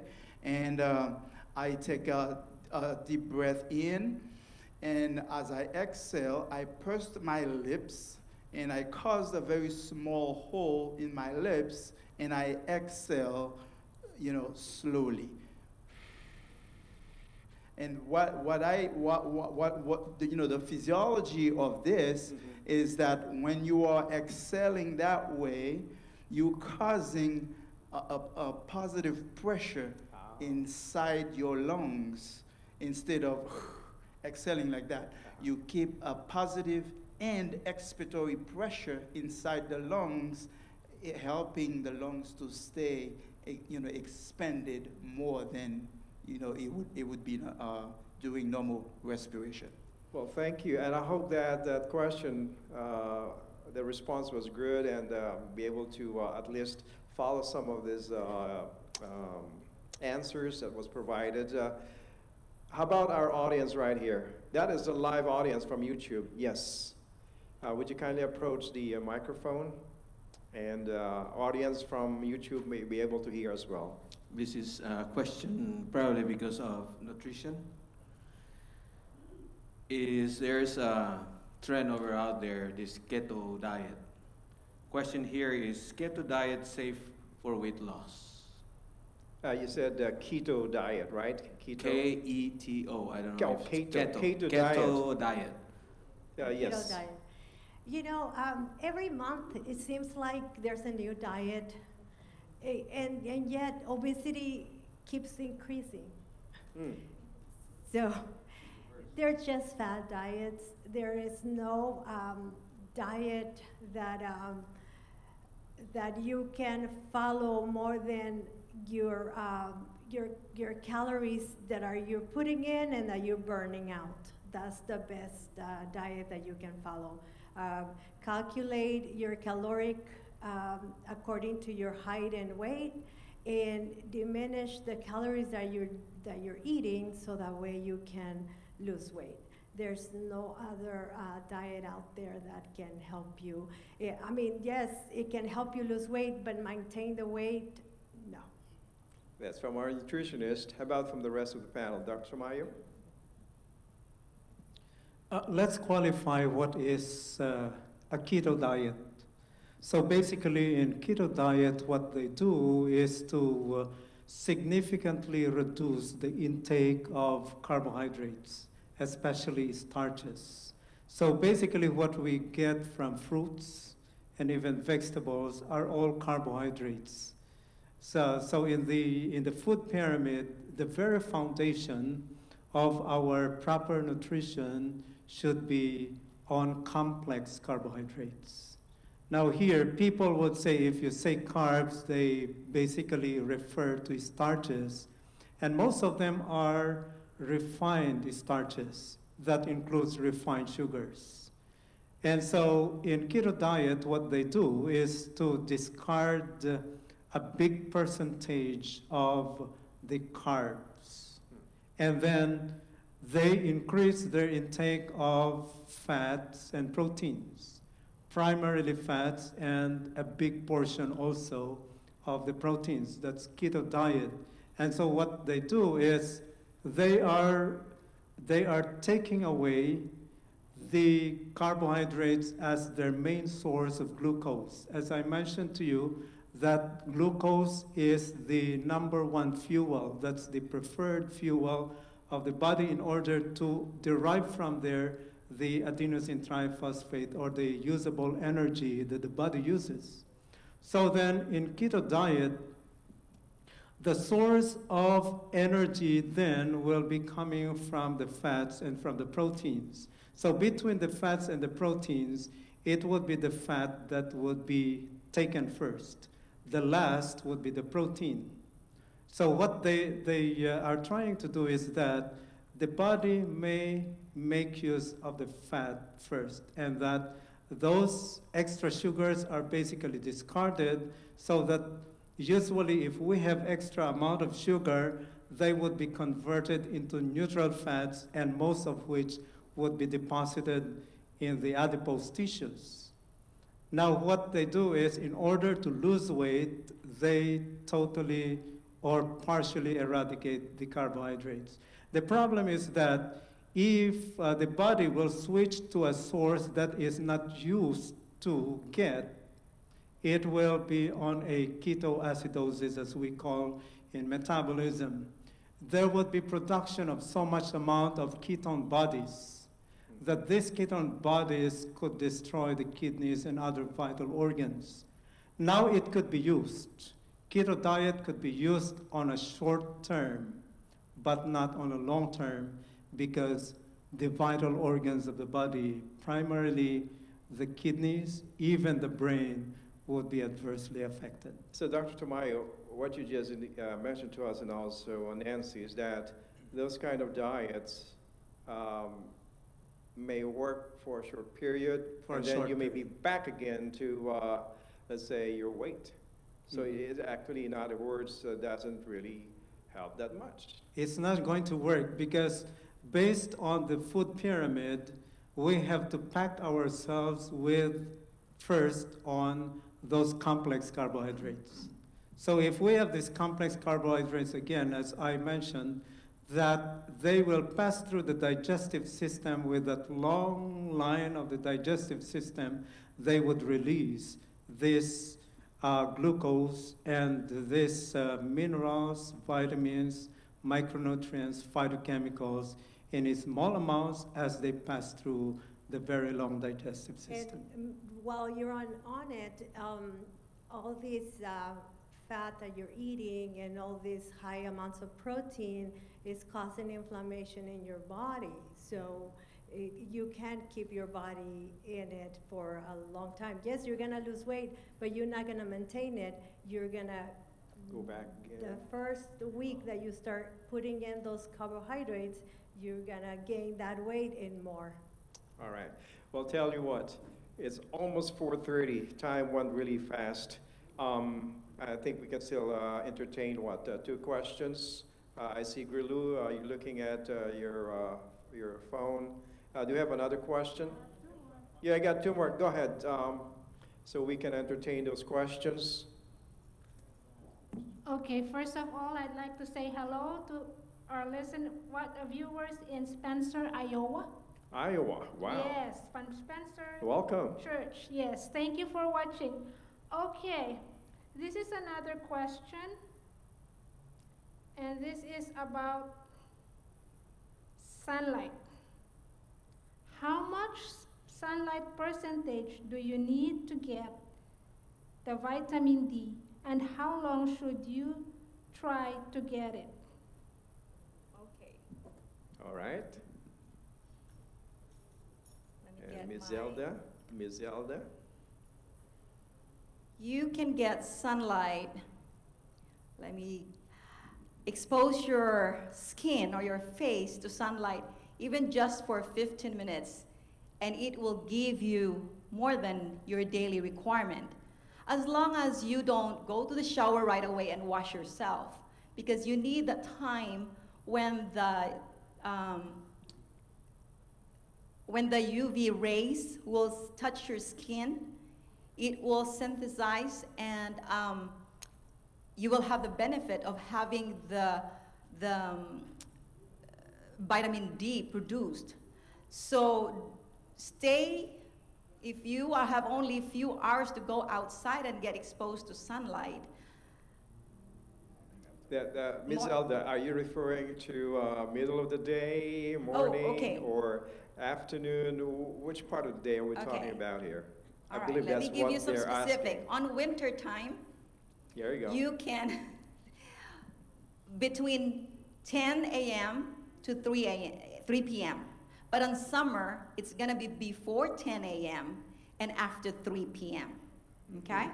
And as I've said, 15 minutes exposure will be good, and at least 3 to 4 times a week, all right? And the skin pigments, the longer you need to be in the sun, okay? And don't stay long under the sun because it will also develop into another kind of disease. Another kind of disease which we don't like to touch, to have, like a skin cancer. All right? All right, I see the hand of Dr. Chimayo. Yes, very quickly here. One thing that we have to consider is the time of the day and the pigmentation of our skin. So if I'm a little bit darker, it will take more than maybe 30 minutes for me to be exposed to the sun.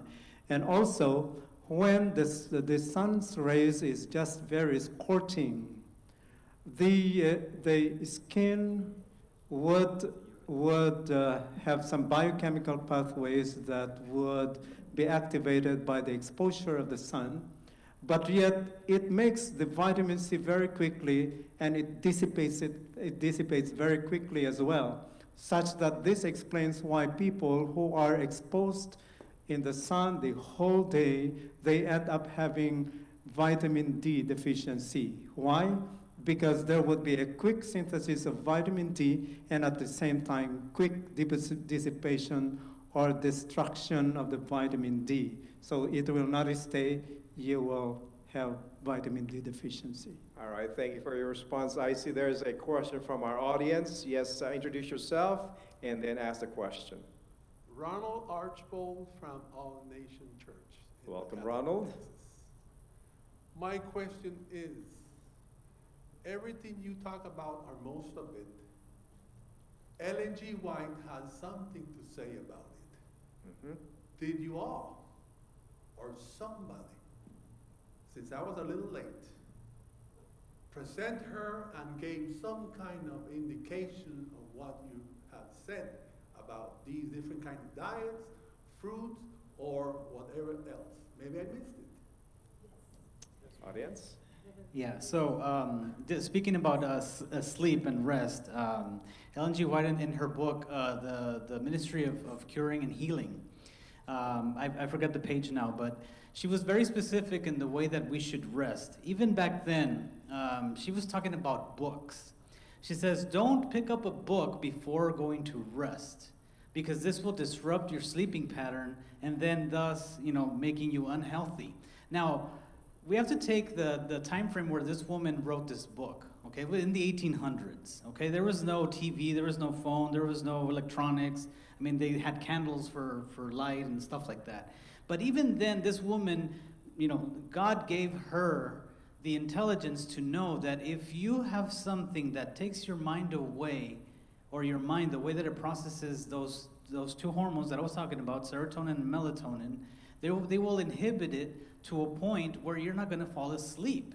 And if you don't have restful sleep, she already knew that it was going to cause health issues. Now, the research that I was talking about, I mean, they just barely did this in 2015 about the sleeping and the way that the ghrelin and leptin and serotonin and melatonin affect our bodies. You're talking about the 1800s where, I mean, there was no research or anything, but God gave her the intelligence, and, she really put these books out there. And even scientists from now are referring back to her in the 1800s, and they're actually doing the studies, and they're finding out, is like, hey, you know what? This woman knew what she was talking about. Now, as we know, Ellen G. White didn't have a PhD in this, or went to expensive schools, or knew about this. But the way that God manifested in her about health and those issues, she found out that rest was actually the most beneficial to the person. And like we were saying, she went back to the 4th commandment. He says, God gave us 1 day of rest. That 1 day of rest is what we need in order for us to maintain a healthy lifestyle. So, just answering your direct question about Zelda? rest.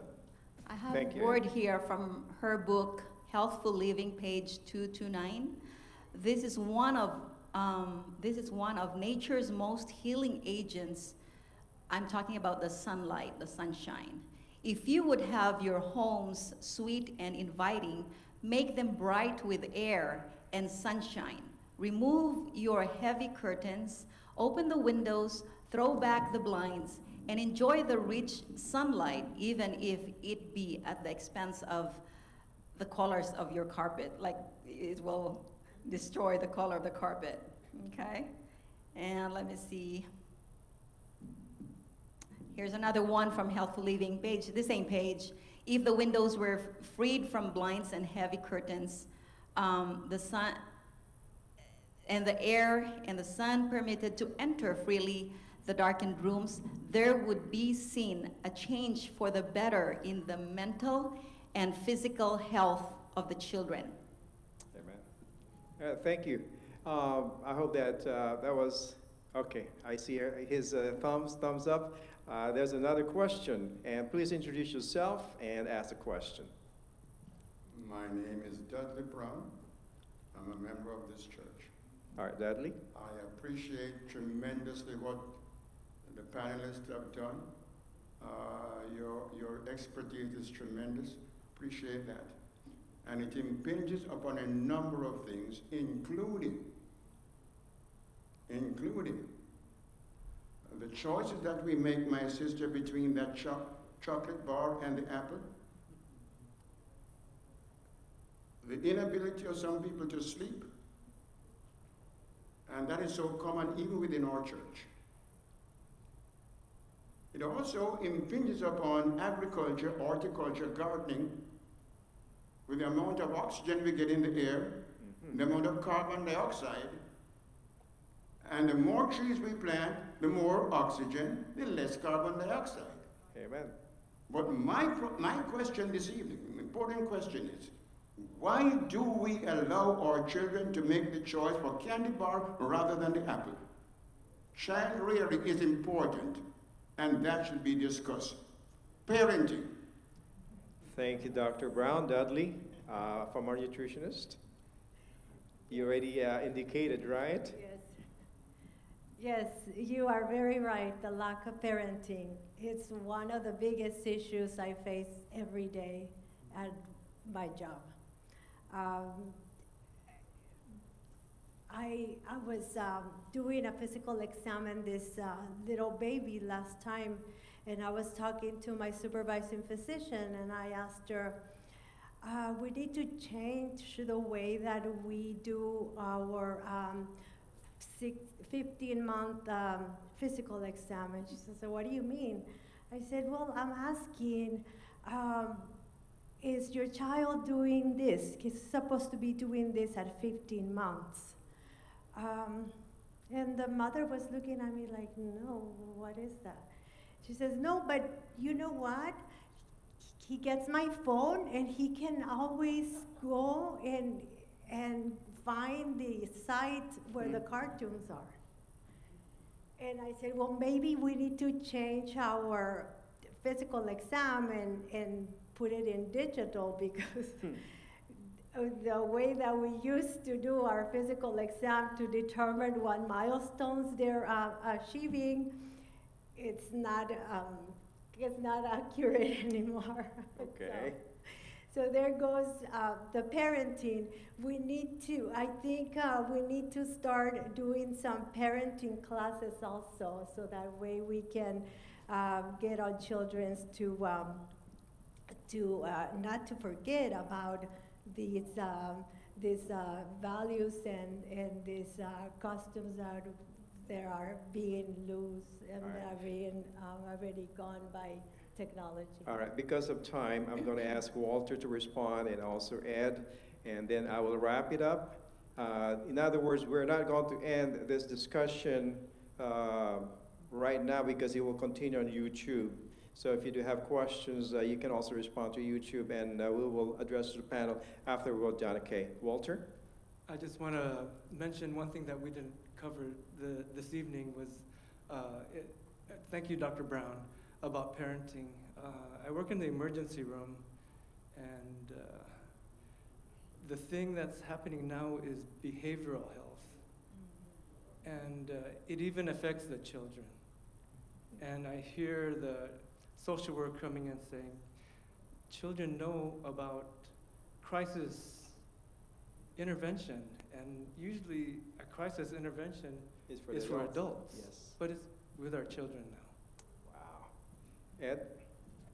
Yeah, so adding to what the panelists were saying about the parenting, a lot of the times the parents that we see now in the clinics are from newer generations, but as the generations come, they're getting younger and younger to being parents. So it gets to a point where there's children actually having children now. So a lot of that lack of parenting is because they don't know how to even be a son or a daughter themselves, so much less being a parent, because they already have this other life that they're having to take care of when they don't know the same things that, or the norms that us adults know. Now, a little bit further into that, when you ask these parents about their child, they really have no idea what is going on, whether, they're supposed to speak at a certain age or not speak at a certain age. And even when you talk about nutrition, when you talk about, do they eat this, do they eat squash, do they eat, fruits and vegetables, or, whatever it is, it's like, well, no, I don't eat them, so they don't eat that. So really, they don't have anything to pass on to their children, where really we should be, like the doctor was saying, we definitely do need to have some sort of a parenting part to our whole, the way that we carry on our health into the community. But thank you for bringing that up, because yes, that is a major specific point that we need to target, because I think that if we target that, everything else just kind of falls into what we're trying to achieve. Yes. Somebody's telling me there's, Eva. All right, we are going beyond our time, but anyways, we'll just leave this with one more question, and then after that, we will wrap it up. Yes, we got a question right here. Must be a very important question. My question is, are vitamin and mineral supplements really helpful? Why or why not? Nutritionist, Nancy. Okay, so if you're having a variety of fruit and vegetables, you do not need supplements. That's as simple as that. All right. Now, if you're lacking vitamin D, in a specific, there's several vitamins that are fat soluble, and like vitamin D, there is a supplement, and yes, in this case, if there's a deficiency, you can, they are helpful. All right. I see the microphone, yes? Yes, just to add a little bit on the vitamins, under normal circumstances, when we plenish the body with the foods that we need, extra vitamins would not be necessary. Mm-hmm. However, we have, there's a rich body of literature that tells you that when you get to a certain age, even when you consume, the right, ingredients or foods that we're supposed to eat, there are some mechanisms in the body that are not triggered anymore after age. Mm-hmm. And so there are some vitamins that are not, that do not go or where they're supposed to go. Mm-hmm. And so therefore, sometimes some supplements can be useful and for certain people, All right. for certain people. Well, you got another comment? Yes. Yes, in terms of vitamin supplementation or different minerals and multivitamins that we supplement, we call them basically as supplements because we may not be getting straight from the fruits, the vegetables, the grains and the nuts that we are supposed to eat.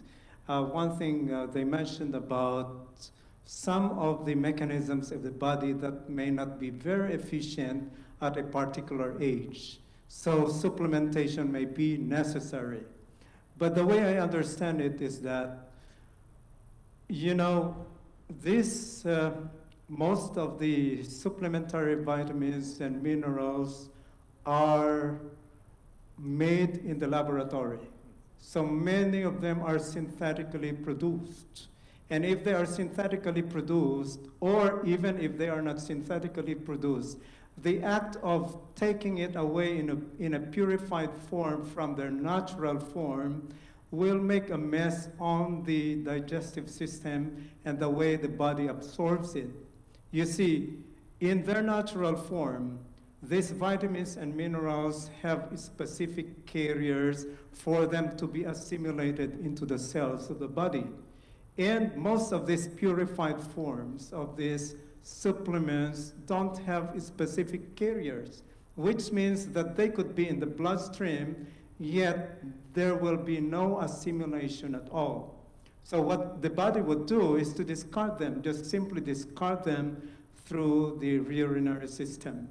So most of the supplementary vitamins, you can talk about all of these multivitamins.